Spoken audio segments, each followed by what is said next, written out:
বারবারই এটা বলে, গানের শিক্ষক দরকার, নাচের শিক্ষক দরকার, ড্যান্সের শিক্ষক দরকার। গান কেন, নাচ কেন, শতভাগ ছেলে মেয়ে কেন নাচতেছে না এখনো বাংলাদেশে? শতভাগ ছেলে মেয়ে কেন গান গায় না, নাচে না? এটা নিয়ে অনেকের পেরেশানির শেষ নাই। কিন্তু শতভাগ মুসলমানের বাচ্চা কেন আল্লাহর কোরআন পড়তে পারে না, এটা নিয়ে কোনো শব্দ উচ্চারণ নাই। আফসোসের ব্যাপার, আফসোস। বাংলাদেশে মাত্র 30 লক্ষ মুসলমান সন্তান মাদ্রাসায় পড়ে, জরিফ এটা, মাত্র 30 লাখ। কওমি আলিয়া বিল্লাহ, সরকারি মাদ্রাসা কওমি মাদ্রাসা মিলে 30 লাখ মাত্র। কমপক্ষে 5.5 কোটি সন্তান বাংলাদেশে স্কুলে পড়ে, general line, school, college, university. 5.5 কোটি সন্তানের ছেলে মেয়ের মধ্যে একেবারে যদি 1 কোটিও হয় বিধর্মী, আমি বাদ দিলাম, তারপরও 4.5 কোটি, বুঝেন নাই? 4.5 কোটি ইমানদার মুসলমানের ছেলে মেয়ে স্কুলে পড়ে, কলেজে পড়ে, ইউনিভার্সিটিতে পড়ে। এই 4.5 কোটি ইমানদার মুসলিম ছেলে মেয়ের কোরআন শিখার ব্যবস্থা কি? 5 ওয়াক্ত নামাজের ব্যবস্থা কি? আমার একজন আপনজন 11 বছর একটি শিক্ষা প্রতিষ্ঠানে স্কুলে 11 বছর, উনি আমার পরিচয়, আমার আত্মীয়র মধ্যে 11 বছর ধর্মীয় শিক্ষক হিসাবে, ধর্মের শিক্ষক হিসাবে চাকরি করছে। 11 বছর পর্যন্ত উনি বলছে নিজে চোখের পানি ফেলে যে হুজুর, আমি এই 11টি বছর চেষ্টা করছি ছেলে পেলেদেরকে নামাজ পড়াইতে, শুধু জোহরের নামাজটা সকলকে চেষ্টা করছি। প্রতিবারই আমার সহকর্মীরা আমাকে বাধাগ্রস্ত করে, ছেলেরা আমাকে হুমকি দেয়, ধমকি দেয়। শেষ পর্যন্ত উনি লজ্জায় নিজের চাকরি ছেড়ে দিছে, বলছেন আমি আর এই চাকরি করব।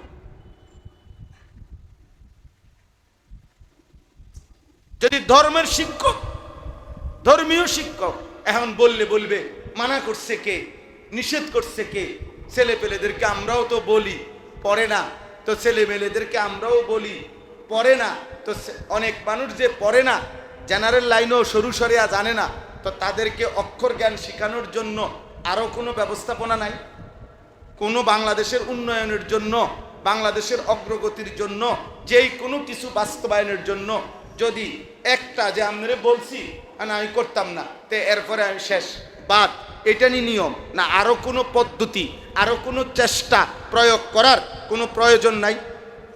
তো তাইলে আমাদের এই ছেলেগুলোকে আমরা যদি চেষ্টা করতাম, আর একটু ফিকির করতাম, বাবা যদি সচেতন হইতো, মা যদি চেষ্টা করতো, চাচা, জ্যাঠা, মামা, ফুফা, খালা, নানা, স্বাস্থ্য ভাই, মামাতো ভাই, বড় ভাই, দুলা ভাই, প্রত্যেকে যার সামনে পড়ে সেই যদি বলতো ছেলেটাকে, তুমি নামাজ না পড়লে তোমার সাথে আমার কোনো সম্পর্ক নাই, তুমি আমার শালা না, তুমি আমার ছোট ভাই না, তুমি আমার সন্তান না, তুমি আমার ভাতিজা না, এভাবে যদি 30 জনের কণ্ঠে, 50 জনের কণ্ঠে সে শুনতো যে আমাকে নামাজ পড়তেই হবে, এই ছেলেটা কি নামাজি হতো না? কথা বলেন না? বাবা যদি বলে ফুত, তুই নামাজ না পড়লে আমি তোমার সাথে কোনো সম্পর্ক নাই, তুমিও আমারে খাওয়ানোর দরকার নাই, আমিও তোমারে খাওয়ানোর দরকার নাই, তুমিও আলগা হইয়া যাও বাবা, আমিও আলগা হইয়া যাই, বাবুরে আমার কপালে যদি ভাত মিলে ভাত মিলবে, না হইলে না খাইয়া মরে যাব, আর তুমি তোমার পথে থাকো, অসুবিধা কি? মরলে মরে যাবে। এই জন্য একজনও যদি বুঝেন, আমি এই কথাটাই বলতে চাই, আমাদের ফিকির বললাম না, দুশ্মন অব্যাহত প্রচারণার মাধ্যমে লাগাতার প্রচারণা করে আমাদের মাথার থেকে বলছে যে আমাদের মাথায় ইবাদত, ঈমান, ইসলাম, আমল, বন্দিগি এটা সরায়া এটাকে দ্বিতীয় পজিশনে নিয়ে গেছে, আর প্রথম পজিশনে নিয়ে আসছে উপার্জন। প্রথম পজিশনে নিয়ে আসছে কি? অথচ আমি এই হাদিসটাই পড়ছি, আল্লাহর নবী বলেন সাল্লাল্লাহু আলাইহি ওয়াসাল্লাম, তালাবু কাসবিল হালালে ফরিদাতুন বাদাল ফরিদা। বিশুদ্ধ হাদিস, কি চমৎকার কথা নবীজি বলছেন যে শোনো উম্মত, 5 ওয়াক্ত নামাজ এটা কি? ফরজ। এই ফরজ আদায়ের পরে হালাল রোজগার তালাশ করা, হালাল উপার্জনের চেষ্টা করা, এটাও ফরজ। রোজা এটা কি? ফরজ। রোজা আদায়ের পরে হালাল উপার্জন চেষ্টা করা, এটাও ফরজ। হজ এটা কি? ফরজ। হজ আদায়ের পরে হালাল রোজগার তালাশ করা, এটাও ফরজ। যাকাত এটা কি? ফরজ। যাকাত আদায়ের পরে হালাল রোজগার তালাশ করা, এটাও ফরজ। অর্থাৎ ইসলাম উপার্জনকে উচিত শুধু বলে নাই, নফল বলে নাই, মুস্তাহাব বলে নাই, সুন্নত বলে নাই। ইসলাম ব্যবসা, চাকরি, বিদেশ, দেশ যেমনেও কামাই করা, রোজগার করা, এটাকে ফরজ বলছে। শুধু একটা শর্ত লাগাইছে যে নামাজ ফরজ আদায়ের পরে দ্বিতীয় স্তরে এটা ফরজ, যাকাত ফরজ ওইটা আদায়ের পরে দ্বিতীয় স্তরে এটা ফরজ, হজ ফরজ ওইটা আদায়ের পরে দ্বিতীয় স্তরে এটা ফরজ, রোজা ফরজ ওইটা দ্বিতীয় স্তরে উপার্জন করা ফরজ। কিন্তু আমরা এটার নিয়ে আইছি এক নম্বরে, ওটার নিয়ে আইছি। আমার কলিজার মধ্যে আগ্রহই নাই যে দিল উল্টানো, যেই কলস, যেই পাতিল, যেই বালতি উল্টানো, সেটার উপরে যদি উল্টা কলসের উপরে যদি এক সাগর পানিও ঢালে তারপরেও তো কলস উড়বে না, কারণ কলস তো উল্টানো, বালতি তো উল্টানো। এজন্য আল্লাহ নবী সাল্লাল্লাহু আলাইহি সাল্লাম বলেন, কিছু নাফরমানের অন্তর থাকে এমন, কাল কুজে মিরবাদান, উল্টানো কলসির মতো। যে কলস উল্টানো এবং উল্টা পিঠে আলকাত্রা লাগানো, ফলে এত পিছলা যে উল্টা পিঠেও কদ্দুর পানি জমে না, আলকাত্রা লাগানোর কারণে। একে তো উল্টা, আবার আলকাত্রা মিশানো, ফলে এক জাররা পানিও কদ্দুর পানি গামায়ও না। এই জন্য আল্লাহ নবী বলছেন, অনেক নাফরমান আছে এমন, যদি পাথরও তার উপরে পড়ে তারপরেও তার কলিজা ভিজে না কোনো কিছুতে। এক রং, এক ঢং, এক চাল চলন, মিথ্যা বলছে তো বলতেই আছে, সুদ খাইতেছে তো খাইতেই আছে, বিড়ি সিগারেট খাইতেছে তো খাইতেই আছে, কিস্তি নিতেছে তো নিতেই আছে, গালিগালাজ করতেছে করতেই আছে, বছরের পর বছর, দিনের পর দিন একরকম। 5 ওয়াক্ত নামাজ পড়ে না তো পড়েই না, ফজরের নামাজ পড়ে না তো পড়েই না, ওজনে কম দেয় তো প্রতিদিন একই রকম, নাটক, সিনেমা, টেলিভিশন, নর্তকী দেখে, প্রতিদিন একই রকম, এক তালে, এক রং, এক ঢং। এই মানুষগুলো উল্টানো কলসের, যে কলসের উল্টা পিঠে আলকাত্রা লাগায় রাখছে, যার কারণে একটু পানি ঘামায়ও না, পানি তো জমেও না, কদ্দুর পানি ঘামায়ও না, কদ্দুর সামান্য না। লা ইয়ারিফু মারুফান ওয়ালা ইউনকিরু মুনকারান।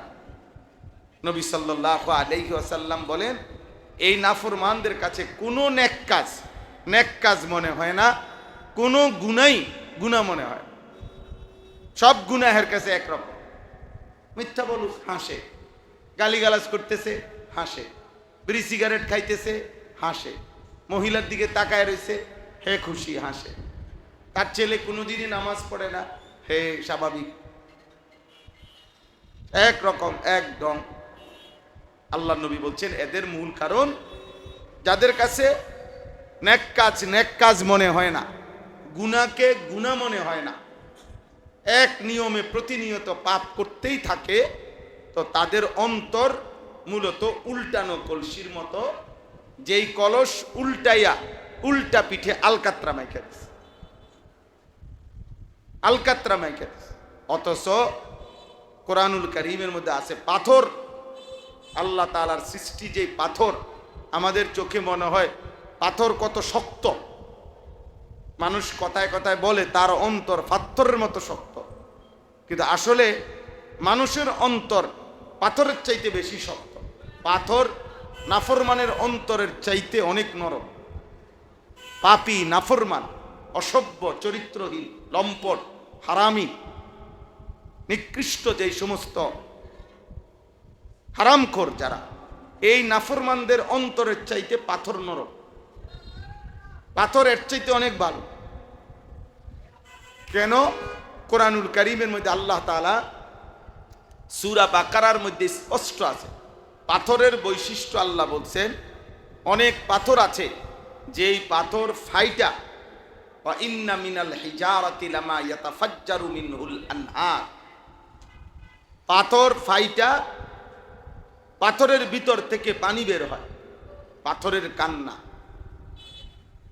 ওয়া ইন্না মিনহা লামা ইয়াহবিতু মিন খাশিয়াতিল্লাহ, আল্লাহ কোরআনে বলেন অনেক পাথর আছে পাহাড়ের উপরে, যেই পাথরগুলো আমি আল্লাহর ভয়ে পাহাড়ের পাশ দিয়ে নিচে গড়িয়ে পড়ে,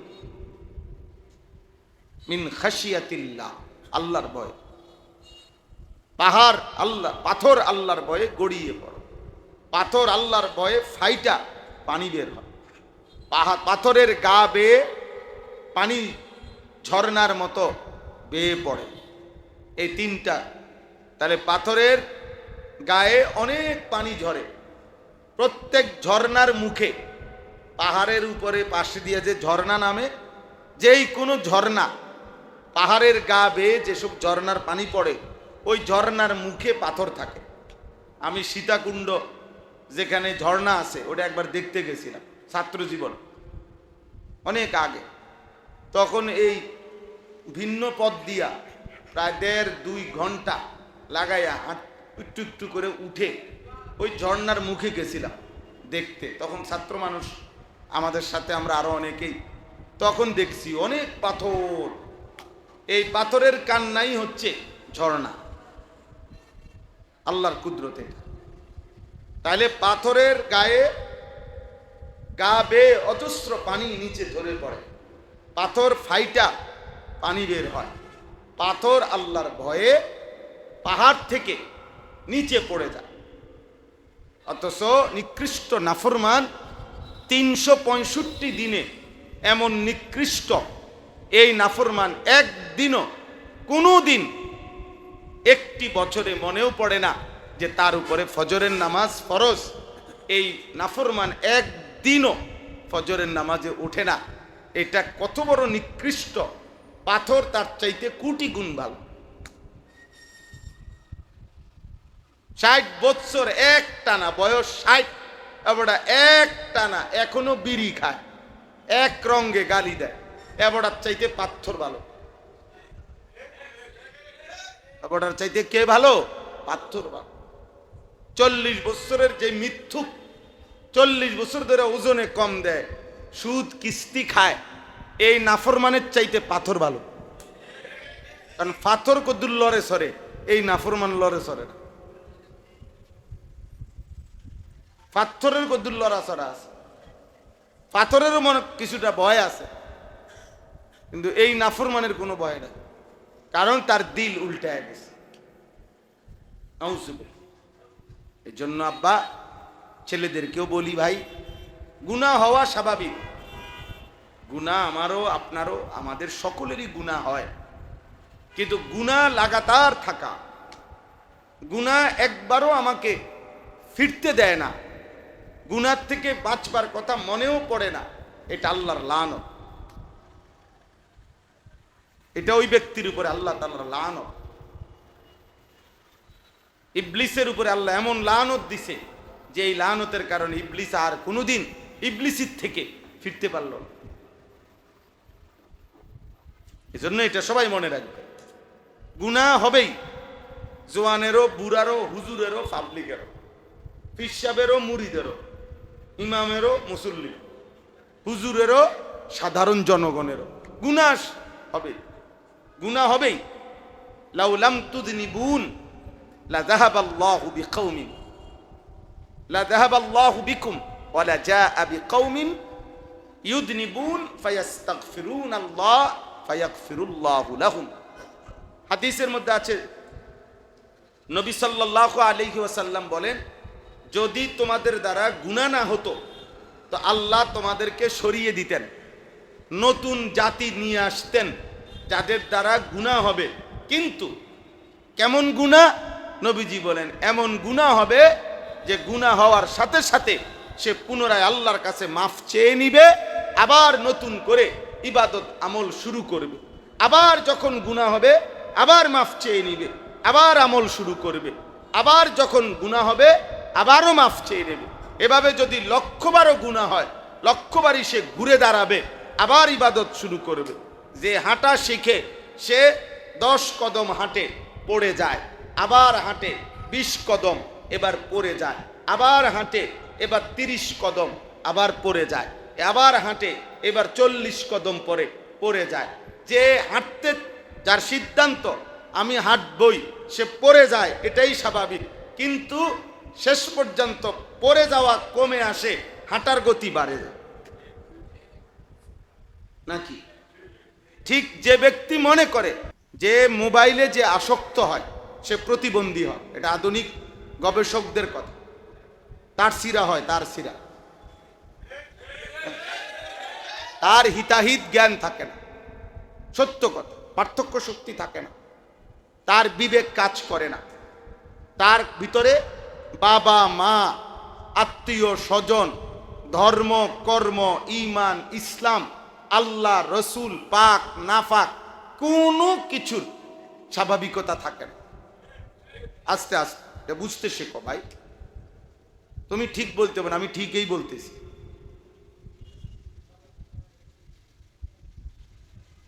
এজন্য এটা মনে রাখবা ছেলে, এটা প্রতিবন্ধী একসময়। বেঈমান আমাদেরকে, তোমরা যেই কোনো বিবেকবান, শুধু এই জরিপ নাও, আমাদের এই অনুন্নত উন্নয়নশীল দেশ মানে ইউরোপকে বলে উন্নত বিশ্ব দুনিয়াবি দৃষ্টিতে, তারা বলে তারা অনেক সমৃদ্ধ, আর আমাদের এলো উন্নয়নশীল দেশ অথবা অনুন্নত দেশ হলাম আমরা। তো অথচ এই স্মার্ট মোবাইল, যেই কোনো বিবেকবান তোমরা খুঁজে দেখো, গোটা ইউরোপের জনগণ যে পরিমাণ স্মার্ট মোবাইল ব্যবহার করে, যত ঘন্টা, তার চাইতে 100 গুণ বেশি আমরা ব্যবহার করে আমাদের ওরা এত বেশি ওরা ওদের প্রয়োজনে ব্যবহার করে, আর আমাদেরকে আকামে লাগাই দিছে।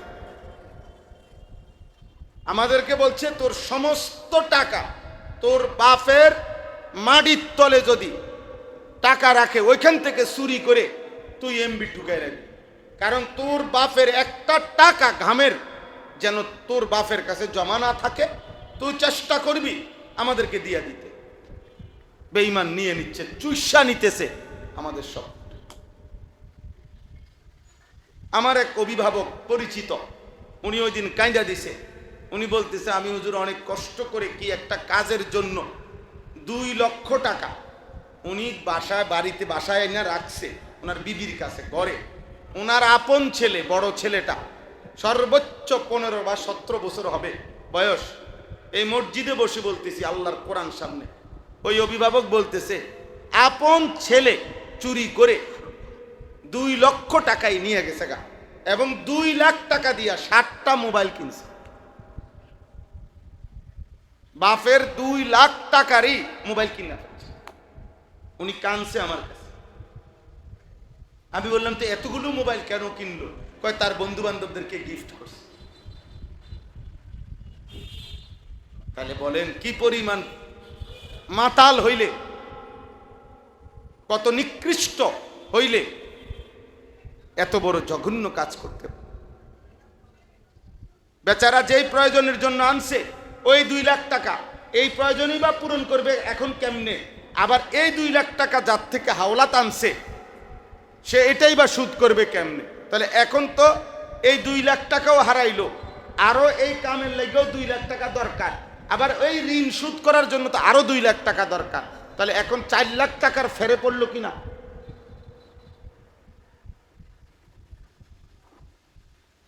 ফোলানা 2 লাখ টাকা নিচ্ছে, উনি লসে পড়লো কত?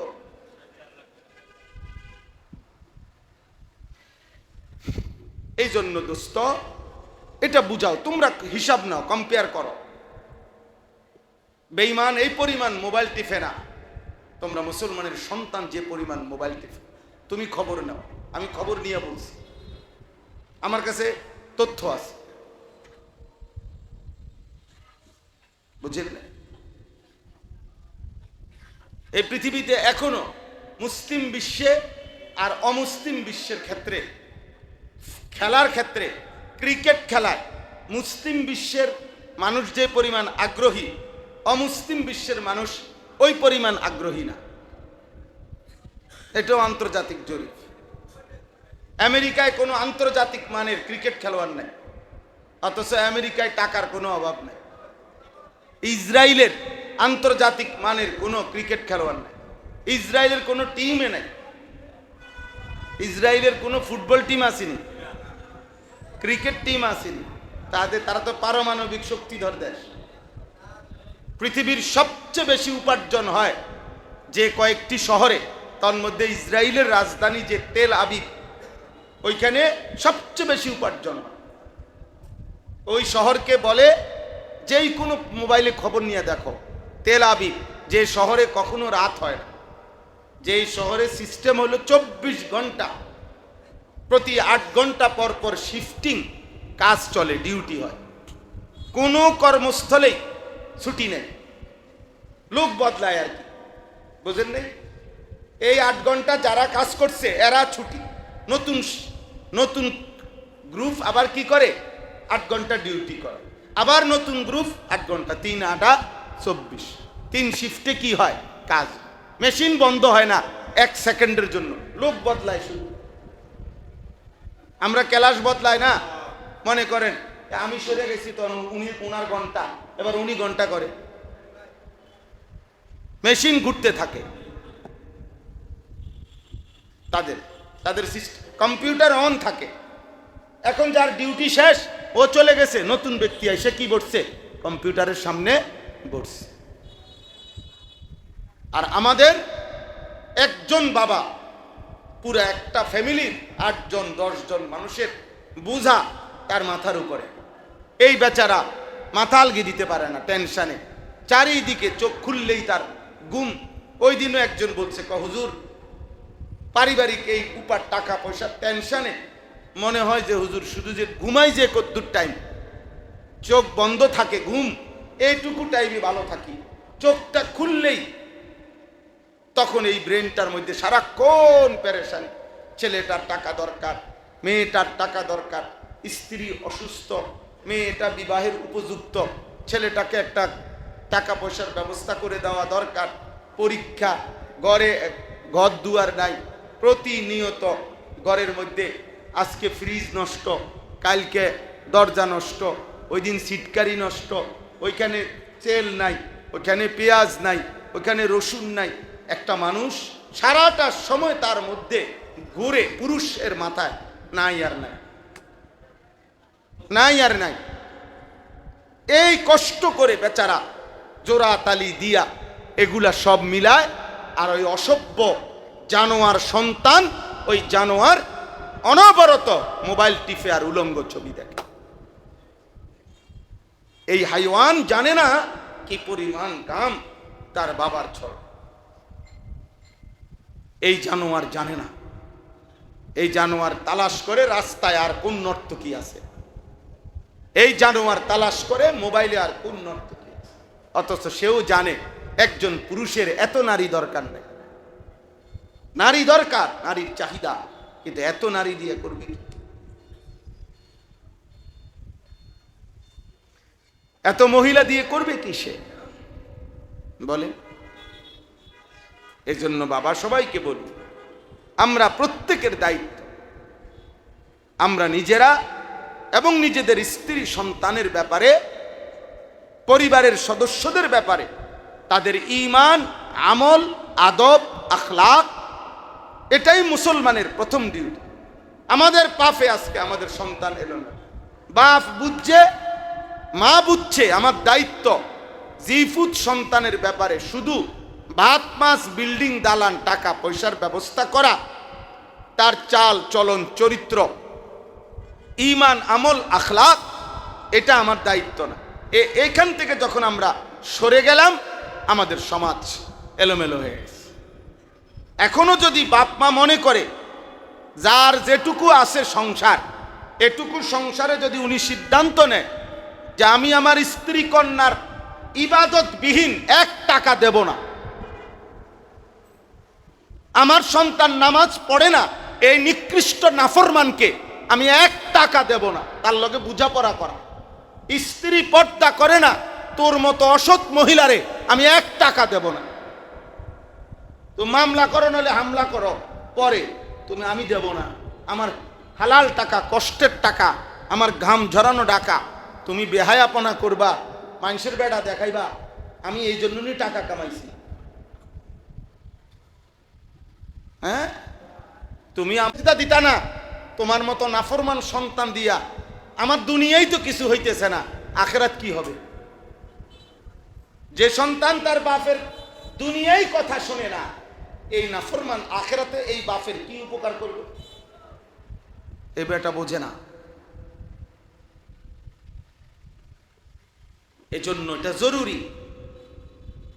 কোরআনুল কারীমের মধ্যে আল্লাহ তাআলা বলছেন, ইয়া আইয়ুহাল্লাযীনা আমানু কু আনফুসাকুম ওয়া আহলিকুম নারা। আল্লাহ তাআলা বলেন, হে ঈমানদারগণ, তোমরা তোমাদের নিজেকে জাহান্নামের আগুন থেকে বাঁচাও এবং তোমাদের পরিবারের সদস্যদেরকে জাহান্নামের আগুন থেকে বাঁচাও।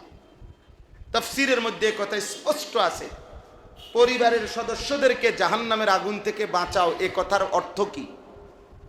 ক্বালা আলী রাদিয়াল্লাহু তাআলা আনহু, হযরতে আলী রাদিয়াল্লাহু তাআলা আনহু বলেন, ইয়ানি আল্লিমুহুম ওয়া আদ্দিবুহুম, তোমরা তোমাদের পরিবারের সদস্যদেরকে কোরআন সুন্নাহর ইলম শিখাও এবং আদব আখলাক শিখাও।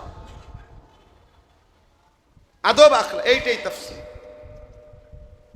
রাসূলুল্লাহ সাল্লাল্লাহু আলাইহি সাল্লাম বলেছেন, লা আন ইউআদ্দিবার রাজুলু ওয়ালাদাহু খায়রুন লাহু মিন আন ইয়াতাসাদ্দাকা ফি কুল্লি ইয়াউমিন বিনিসফি সাইন আলাল মাসাকিন।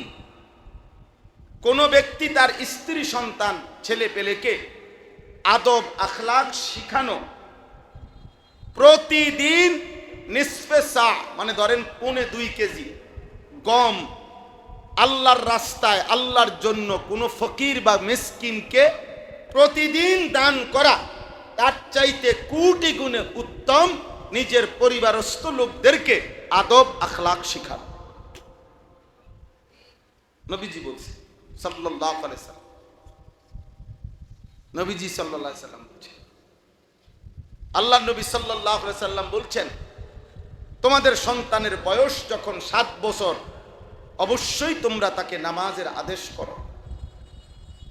অদরিবুহুম আলাইহা অহুম আবনাউ আশরিন, তোমাদের সন্তানাদির বয়স যখন 10 বছর, তো এবার নামাজ না পড়লে তাকে প্রহার করো। পরিষ্কার হাদিস।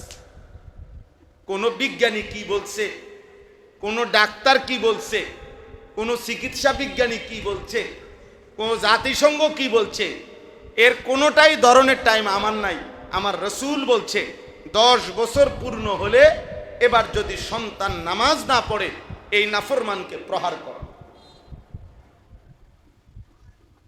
10 বছর বয়সী যদি কোনো বাচ্চাকে বাবা শাসন করত, তো খোদার কসম সে শতভাগ পাক্কা নামাজি হইত।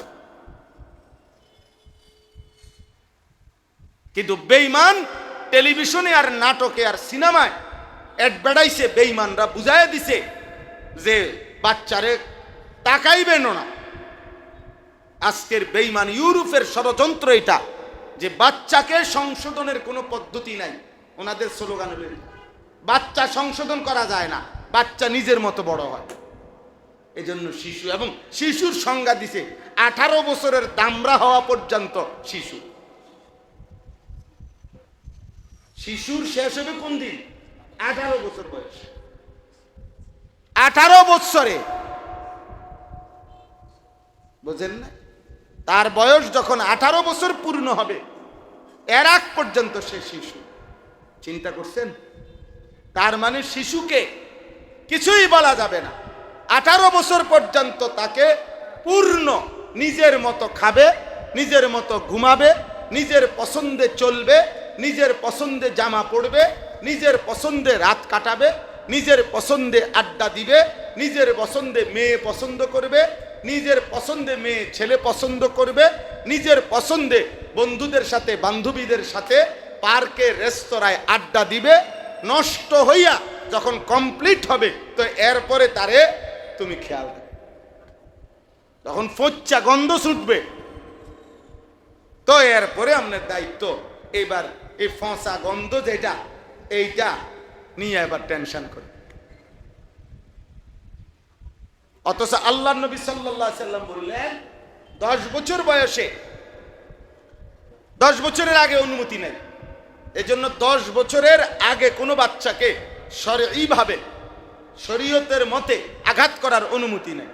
শাসন করার অনুমতি আছে, চোখ রাঙ্গাইতে পারবে, ধমক দিতে পারবে, বেদ দেখাইতে পারবে, কিন্তু মারাত্মক আঘাত করা অনুমতি নেই। কিন্তু 10 বছর বয়সে সে বুঝমান হয়।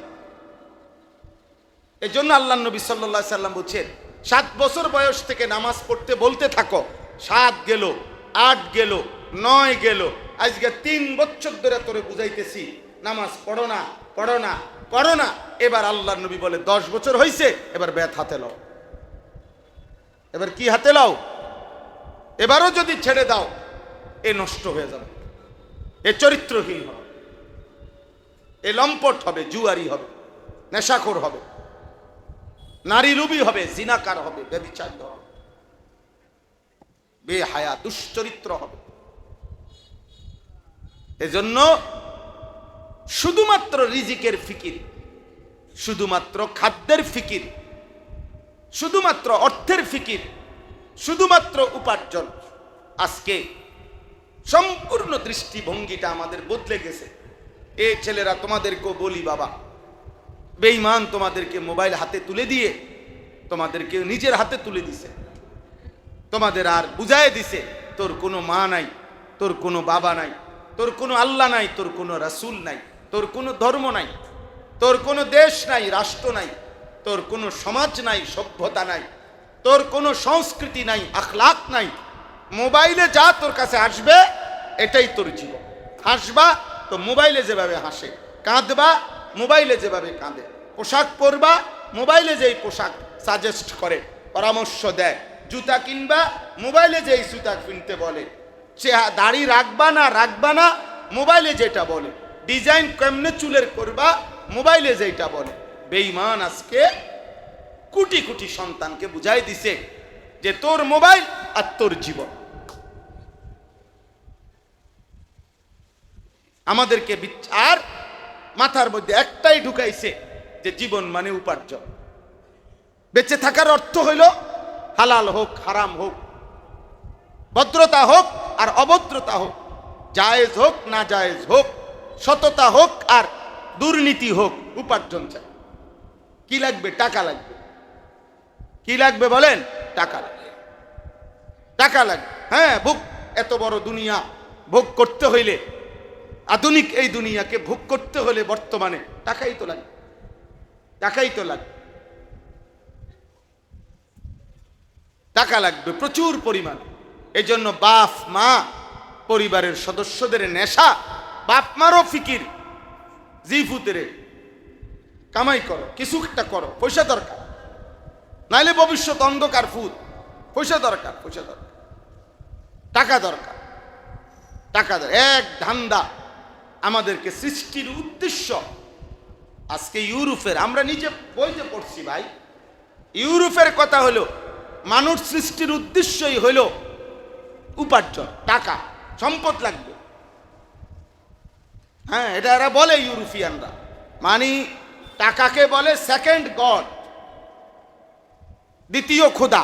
নাউজুবিল্লাহ। টাকা আছে, সব আছে, টাকা নাই কিছু। টাকাই জীবন, টাকাই স্বপ্ন, টাকাই বেঁচে থাকা, টাকার জন্যই তোমার জীবন। হালাল হারাম কিছু নাই। আস্তাগফিরুল্লাহ। অথচ আল্লাহ তাআলা কুরআনুল কারীমের মধ্যে আল্লাহ বলছেন, না বান্দা, বানাইছি আমি, আর কি উদ্দেশ্যে বানিয়েছি সে তো আমি বলছি। ওমা খালাকতুল জিন্না ওয়াল ইনসা ইল্লা লিয়াবুদুন। আমি তো ইবাদতের জন্য বানাইছি। দুনিয়া আমি এমনিই দেব, কামরা কামরির কিচ্ছু নাই, বরাদ্দকৃত দুনিয়া আমি পৌঁছায় দেব, আমি আল্লাহই পৌঁছাবো। এই কথাটাই এই আয়াত। দেখেন কোরআনুল কারীমের 12 নম্বর পারা 11 নম্বর সূরা, সূরা হুদ।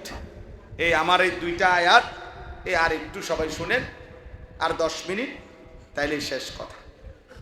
এতক্ষণের কথা বলার দ্বারা উদ্দেশ্য হলো আমি দুই কথা বলছি। মুসলমানের সন্তান, মুসলমানের বাবাদেরকে বলি, ভাই আপনারা যারা উপার্জন করেন, রোজগার করেন, যেখানেই করেন, দেশে করেন আর বিদেশে করেন, বাজারে, ব্যবসায়, চাকরিতে কিংবা কৃষিতে রোজগার যারা আমরা করি, আমাদের প্রধানতম দায়িত্ব হলো নিজের এবং স্ত্রী, পরিবার, পরিজনের, অধীনস্থদের ঈমান, আমল, আখিরাত, ইলম, আদব, জাহান্নাম থেকে বাঁচানোর চেষ্টা, আল্লাহর ইবাদতে অভ্যস্ত করার চেষ্টা। বাস্তব সত্য। কেউ না মানলো এটাই কথা, কেউ না মানুক কোনো অসুবিধা নেই, কোনো অসুবিধা নেই। আমাদের কথা যদি কেউ না মানে এই সমাজের, তারপরেও আল্লাহর কথাই সত্য, নবী সাল্লাল্লাহু আলাইহি সাল্লামের কথাই কি সত্য। সত্য। প্রতিবার মানবতা ধ্বংস হয়ে আবার আল্লাহর কাছে আসবে, কোরআনের কাছেই ফিরে আসবে।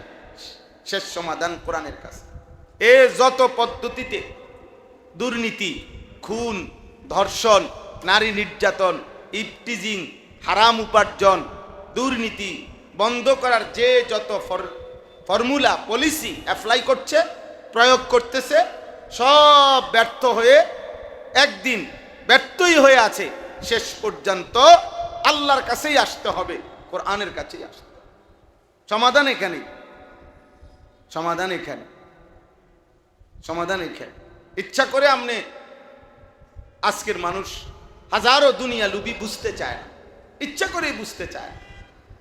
হ্যাঁ বুঝে, সমাধান এখানে। কত জনের কত বুদ্ধি, কত ফর্মুলা প্রয়োগ করলো, কত দেশের কত আইন ফলো করলো, কিন্তু কোরআনুল কারীমের আইন, শরিয়ার আইন, এটা ফলো করে দেখো। 6 মাস, অসুবিধা কি? কার্যকর না হইলে পরে বাদ দিয়ে দিও আবার। বোঝেন নাই কথাটা? না, এটার কথা আগাইতেই দেন। এই কিছুদিন আগে আপনার রামিসা, একটা মেয়ে 8 বছরের, যে ধর্ষণ এবং হত্যা হলো, তার কল্লা শরীর থেকে কাইটা ফেললো। তো এই মেয়েটার নিয়ে সারা বাংলাদেশে উত্তাল হয়েছিল। তখন অসংখ্য আলেম বলেছিল যে শরিয়া আইন, ধর্ষণের, বেবিচারের বা ধর্ষণের শরীয়তে যে আইনটা, এই একটা আইন কার্যকর করে দেখেন, পরীক্ষামূলক দেখেন, সমাজ থেকে ধর্ষণ বন্ধ হয় কিনা। কোনোভাবেই এটার সাইড দেন। অসংখ্য নাস্তিক, আল্লাহদ্রোহী দুশ্মনরা এমন ধাক্কা দিছে, এটাতে তছনছ করে লেগেছে। না, এটা হইতো না, এগুলো এখন চলে না, এগুলো এখন চলে। ওই পুরান সিহুলি, পুরান কাহিনী, আগের ওই এইটা এটা টোয়ায়। সমাধান আছে যেখানে, ওইতে খুলবে। যেখানে সমাধান নাই ওইখান থেকে কি তালাশ। আমি রাজনীতির হিসাবে বলতেছি, আমি রাজনীতির মানুষ, সারা বাংলাদেশ জানে। আমি রাজনীতির হিসাব করতেছি, আমি আওয়ামী লীগ, বিএনপি বলতেছি না, আমি জামাত ইসলাম জাতীয় পার্টি বুঝাইতেছি না। আমি বুঝাইতে চাচ্ছি আল্লাহর বিধানও পরীক্ষামূলক ঠিক আছে। যে হুজুররা যেন এত কয়, আচ্ছা চাই না 6টা মাস, না হইলে আবার স্টপ করে দিয়েন। 5 ওয়াক্ত নামাজকে বাধ্যতামূলক করা হোক। তো এই সমস্ত ছেলেদের চুল, চেহারা আর এই অসভ্যতা 6 মাস লাগবে না ঠিক হইতে, ইনশাআল্লাহ।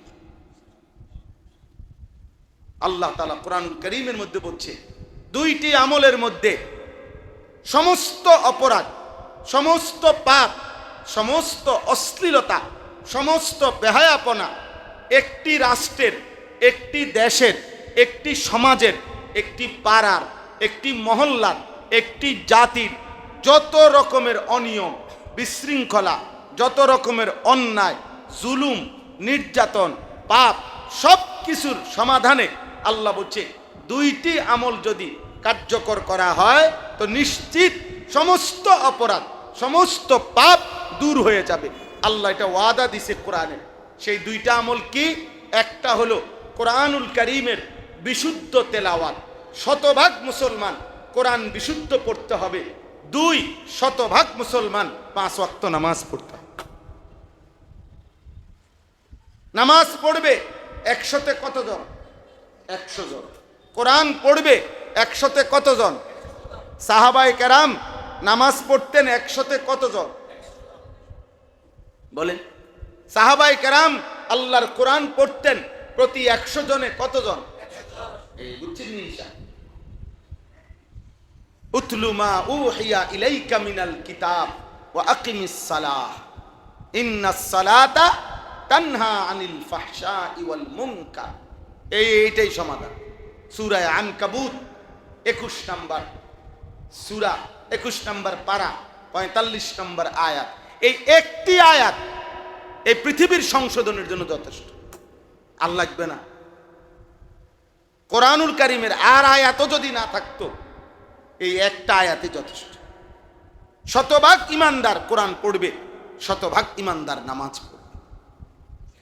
নামাজ পড়বে না, এখানে যতই বলেন আপনি দুষ্টরা, পাপী, নাফরমানরা এটা হতে দিবে না, এটা হতে দিবে না, এটা হতে দিবে না। বারবারই আপনার বারবারই মাথা আলগি দেয়, বারবারই এটা বলে গানের শিক্ষক দরকার, নাচের শিক্ষক দরকার, ড্যান্সের শিক্ষক দরকার। গান কেন, নাচ কেন, শতভাগ ছেলে মেয়ে কেন নাচতেছে না এখনো? বাংলাদেশে শতভাগ ছেলে মেয়ে কেন গান গায় না, নাচে না? এটা নিয়ে অনেকের পেরেশানির শেষ নাই। কিন্তু শতভাগ মুসলমানের বাচ্চা কেন আল্লাহর কোরআন পড়তে পারে না, এটা নিয়ে কোনো শব্দ উচ্চারণ নাই। আফসোসের ব্যাপার, আফসোস। বাংলাদেশে মাত্র 30 লক্ষ মুসলমান সন্তান মাদ্রাসায় পড়ে। জরিফ এটা, মাত্র 30 লাখ। কওমি আলিয়া বিল্লাহ, সরকারি মাদ্রাসা কওমি মাদ্রাসা মিলে 30 লাখ মাত্র। কমপক্ষে 5.5 কোটি সন্তান বাংলাদেশে স্কুলে পড়ে, general line, school, college, university. 5.5 কোটি সন্তানের ছেলে মেয়ের মধ্যে একেবারে যদি 1 কোটিও হয় বিধর্মী, আমি বাদ দিলাম, তারপরও 4.5 কোটি, বুঝেন নাই? 4.5 কোটি ইমানদার মুসলমানের ছেলে মেয়ে স্কুলে পড়ে, কলেজে পড়ে, ইউনিভার্সিটিতে পড়ে। এই 4.5 কোটি ইমানদার মুসলিম ছেলে মেয়ের কোরআন শিখার ব্যবস্থা কি? 5 ওয়াক্ত নামাজের ব্যবস্থা কি? আমার একজন আপনজন 11 বছর একটি শিক্ষা প্রতিষ্ঠানে স্কুলে 11 বছর উনি, আমার পরিচয়, আমার আত্মীয়র মধ্যে 11 বছর ধর্মীয় শিক্ষক হিসাবে, ধর্মের শিক্ষক হিসাবে চাকরি করছে। 11 বছর পর্যন্ত উনি বলছে নিজে চোখের পানি ফেলে যে হুজুর আমি এই 11টি বছর চেষ্টা করছি ছেলে পেলেদেরকে নামাজ পড়াইতে, শুধু জোহরের নামাজটা সকলকে চেষ্টা করছি, প্রতিবারই আমার সহকর্মীরা আমাকে বাধাগ্রস্ত করে, ছেলেরা আমাকে হুমকি দেয়, ধমকি দেয়। শেষ পর্যন্ত উনি লজ্জায় নিজের চাকরি ছেড়ে দিছে, বলছেন আমি আর এই চাকরি করব।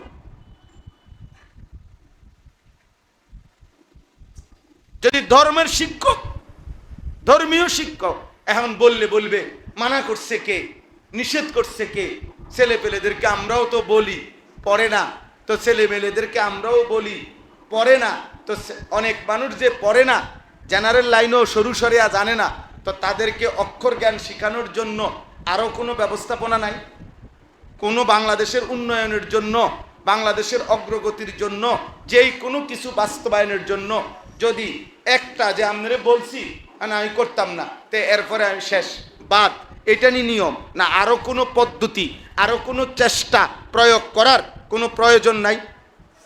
তো তো তাইলে আমাদের এই ছেলেগুলোকে আমরা যদি চেষ্টা করতাম, আরেকটু ফিকির করতাম, বাবা যদি সচেতন হইতো, মা যদি চেষ্টা করতো, চাচা জ্যাঠা মামা ফুফা খালা নানা স্বাস্থ্য ভাই মামাতো ভাই বড় ভাই দুলা ভাই প্রত্যেকে যার সামনে পড়ে সেই যদি বলতো ছেলেটাকে, তুমি নামাজ না পড়লে তোমার সাথে আমার কোনো সম্পর্ক নাই, তুমি আমার শালা না, তুমি আমার ছোট ভাই না, তুমি আমার সন্তান না, তুমি আমার ভাতিজা না, এভাবে যদি 30 জনের কণ্ঠে 50 জনের কণ্ঠে সে শুনতো যে আমাকে নামাজ পড়তেই হবে, এই ছেলেটা কি নামাজি হতো না? কথা বলেন না? বাবা যদি বলে ফুত আমি তুই নামাজ না পড়লে আমি তোমার সাথে কোনো সম্পর্ক নাই, তুমিও আমারে খাওয়ানোর দরকার নাই, আমিও তোমারে খাওয়ানোর দরকার নাই, তুমিও আলগা হইয়া যাও বাবা, আমিও আলগা হইয়া যাই, বাবুরে আমার কপালে যদি ভাত মিলবে, না হইলে না খাইয়া মরে যাব, আর তুমি তোমার পথে থাকো, অসুবিধা কি? মরলে মরে যাবে।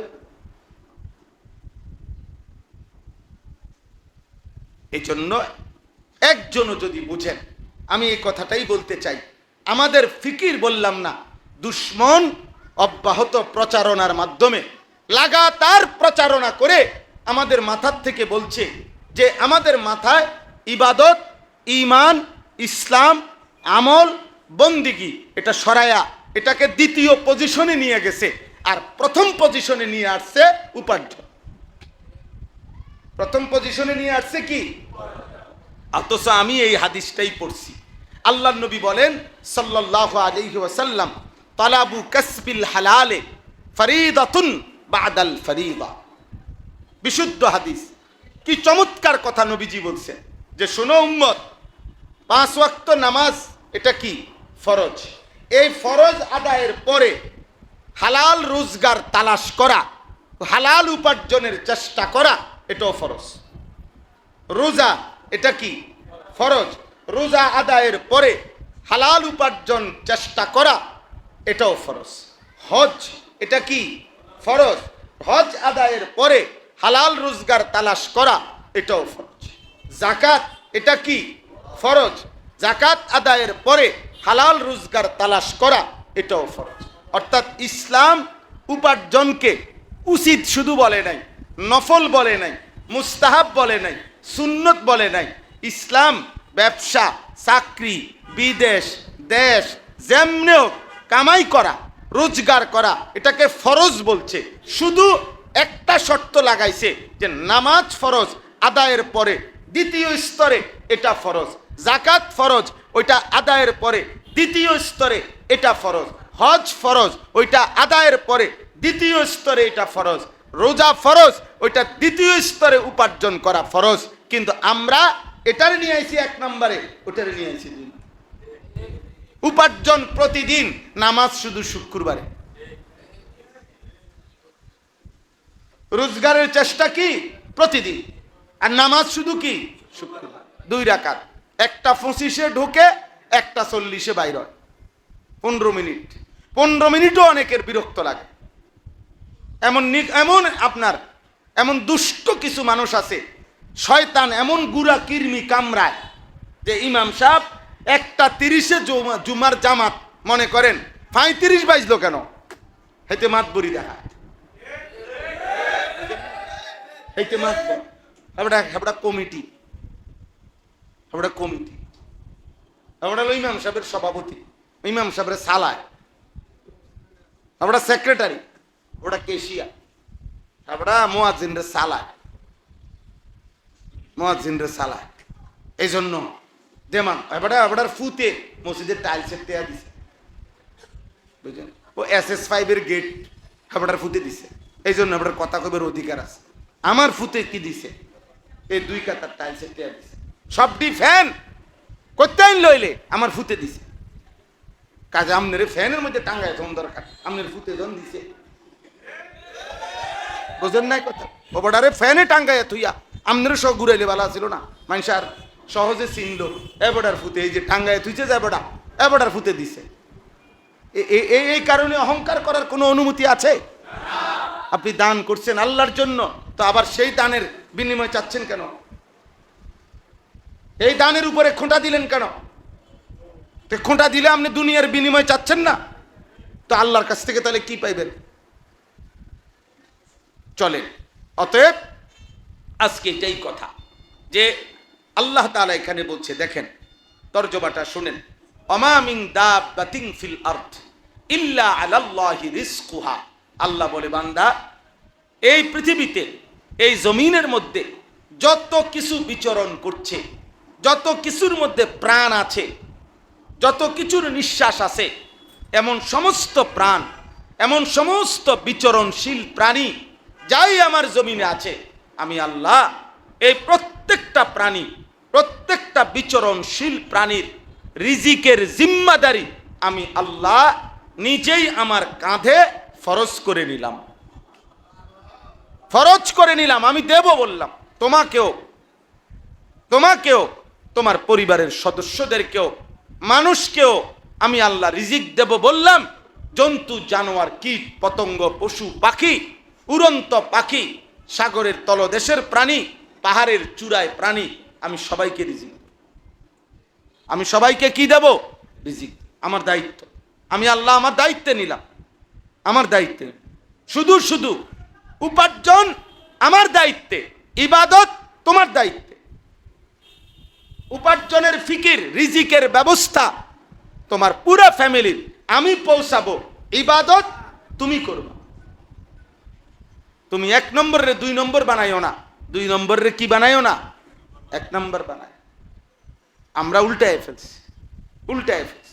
এমন বহু বাপ আছে, এ ব্যবসা করে, চাকরি করে, দোকানদারি করে, জিগায়েন এবারে জিগান যে আপনি গত 6 মাসে বলতে পারবেননি আপনার ফুতেরে কোনোদিন আপনি নামাজের কথা দূরে থাক খবর লইছেন?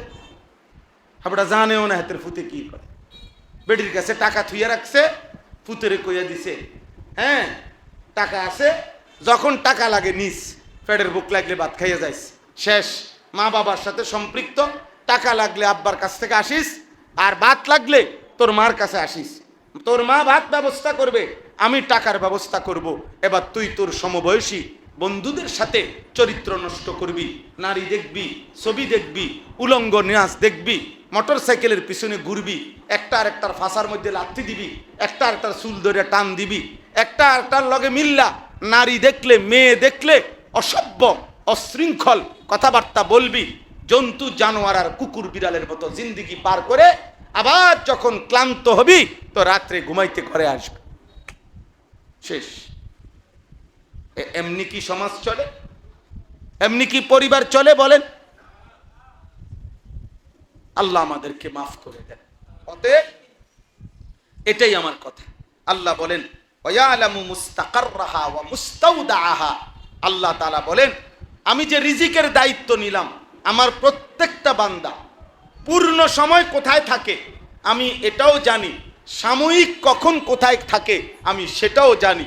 অতএব পূর্ণ ঠিকানা যেটা আসল, এই পূর্ণ ঠিকানায় এখানেও রিজিক পৌঁছাবো, সাময়িক ঠিকানা ওইখানেও রিজিক পৌঁছাবো। আমি দুপুরের খানা বাসায় খাই, তো আল্লাহ দুপুরের রিজিক বাসায় পৌঁছাবে। মনে করেন রাত্রের খানা কোনো মাহফিলওয়ালাদের ঘরে খাই, তো আল্লাহ তাআলা রাত্রের সাময়িক এই খাবার ওইখানে পৌঁছাবে। আল্লাহ তাআলা বলে, বান্দা পূর্ণ ঠিকানা কোথায় তোমার, সাময়িক তোমার হায়াত পর্যন্ত কোথায় কোথায় থাকবা আমি জানি, আমি পৌঁছাবো, আমি সব জানি। কুল্লুম ফি কিতাবিন মুবিন। আল্লাহ বলে, আমি শুধু জানি এটা না, বরং আসমান জমিন সৃষ্টির 50,000 বছর পূর্বে আমি আমার সমস্ত মাখলুকের রিজিক সিদ্ধান্ত তাকদীর লৌহে মাহফুজের মধ্যে লিখে ফেলেছি। তাইলে আমরা কে কখন খাবো, ঘুমাবো, নিঃশ্বাস নেব, আমাদের এই কথা আল্লাহ তাআলা আসমান জমিন সৃষ্টির 50,000 বছর আগেই লিখে রাখছে। তাহলে আমাদের এত টেনশনের কি, আমাদের এত পেরেশানির কি? এবার দেখেন শেষ কথা, আহুয়াল্লাযী খালাকাস সামাওয়াতি ওয়াল আরদা ফি সিত্তাতি আইয়ামিন ওয়া কানা আরশুহু আলাল মা। আল্লাহ তাআলা বলেন, আল্লাহই 7 আসমান জমিন 6 দিনে সৃষ্টি করেছেন।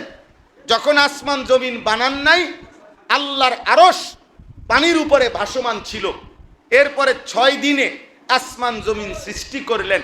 আল্লাহ বলেন, তাইলে 7 আসমান জমিনের যত কিছু আছে, চন্দ্র, সূর্য, গ্রহ, নক্ষত্র, আলো, বাতাস, আসমান, জমিন, খাদ্য, খাবার, ক্ষেত, ফসল, ফুল, ফল, পশু, পাখি, জীব, জন্তু, জানোয়ার, সবই তো আল্লাহই বানাইছেন, আল্লাহই বানাইছেন। তো আল্লাহ বলেন এই সব আমি বানাইছি।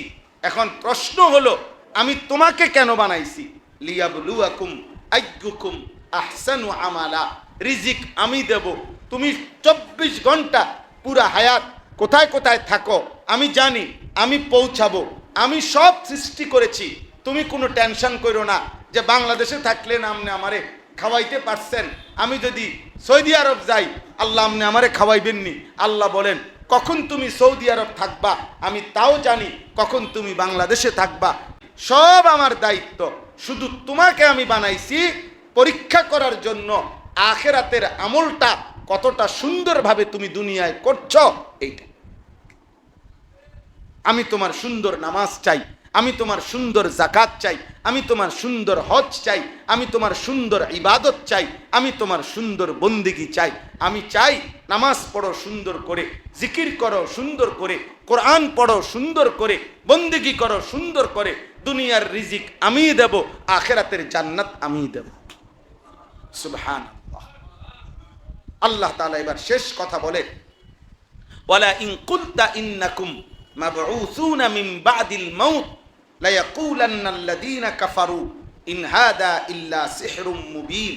এই দেখেন আল্লাহ তাআলা বলেন হে নবী, নাফরমান, বেঈমান, পাপীদেরকে আপনি যখন বলবেন যে দেখো এই দুনিয়া এখানেই শেষ না, আমাদেরকে পুনরায় মৃত্যুর পূর্বে পরে আল্লাহর আখিরাতে উঠতে হবে, আল্লাহ বলে দেখবেন প্রত্যেক বেঈমান এ কথা বললেই বলবে এগুলো জাদুকরি কথা, এগুলো তন্ত্র মন্ত্রের কথা, এগুলো ভুয়া কথা, এগুলো বেহুদা কথা।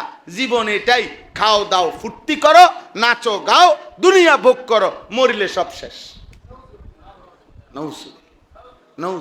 এজন্য কেউ মুখে বলে কেউ মুখে বলে না, কিন্তু মনে রাখবেন প্রত্যেক পাপী, বেনামাজি, নাফরমান, হারামখোর, প্রত্যেক নিকৃষ্ট পাপী যারা ধারাবাহিক যারা পাপ করছে, টানা নামাজ পড়ে না, নিয়মিত নামাজ পড়ে না, নিয়মিত সুদ খায়, নিয়মিত নারী দেখে, নিয়মিত উলঙ্গ ছবি দেখে, আপনি তার কলজা খুললে এটাই খুঁজে পাবেন ওই আসলে আখিরাত বিশ্বাস করে না।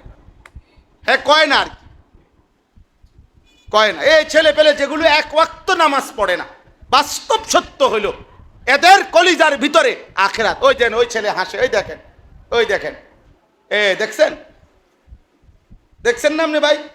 মূল বিষয় হলো তার ভিতরে এক জাররা কোনো আসর করে না। বুঝাইলাম আর দেখাইলাম নমুনা, এটাই বাস্তবতা। প্রত্যেক পাপী বেনামাজি তার সবচেয়ে বড় লানত তার উপরে সবচেয়ে বড় গজব যে সে আখিরাত বোঝে না।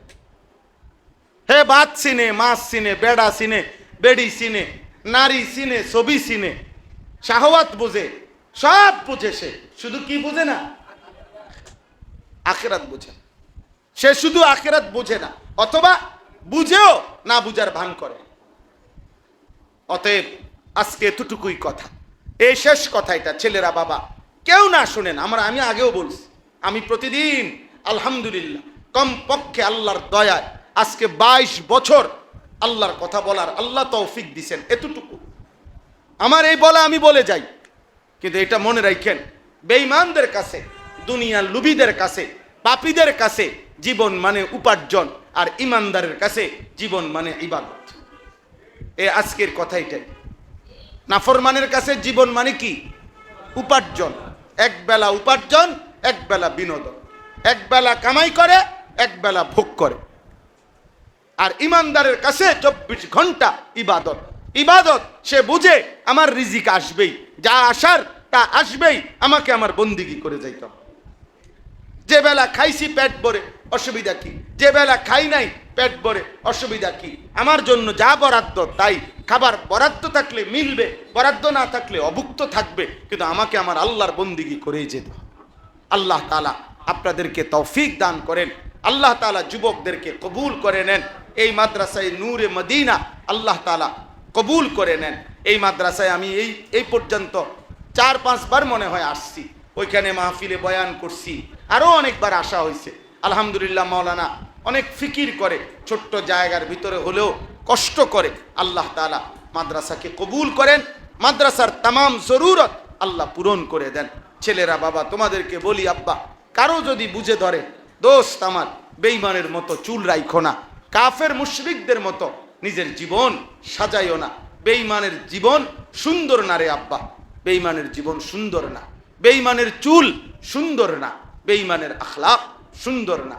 মুসলমান অনেক দামি নিয়ামত, মুসলমান অনেক দামি পরিচয়, এমন শ্রেষ্ঠ পরিচয় নিজের হাতে নিজে ছেড়ে দিও না, ফেলে দিও না, ফেলে দিও, ফেলে দিও না। যাকে আল্লাহ ঈমান দেয় নাই সে হাসরের ময়দানে বুঝবে কি পরিমাণ আহাজারি করবে। আর আমাদেরকে আল্লাহ ঈমান দিছেন, মুসলমানের ঘরে জন্ম দিছেন, বাবা মা মুসলমান বানাইছেন আমাদেরকে। অতএব এত বড় নিয়ামত হাতে ধরা, আল্লাহর দেওয়া নিয়ামত যদি ফেলে দেই, আল্লাহ আপনার ঈমানও লাগবে না, ইসলামের পরিচয় লাগবে না। আফসোসের বিষয়, আফসোসের বিষয়।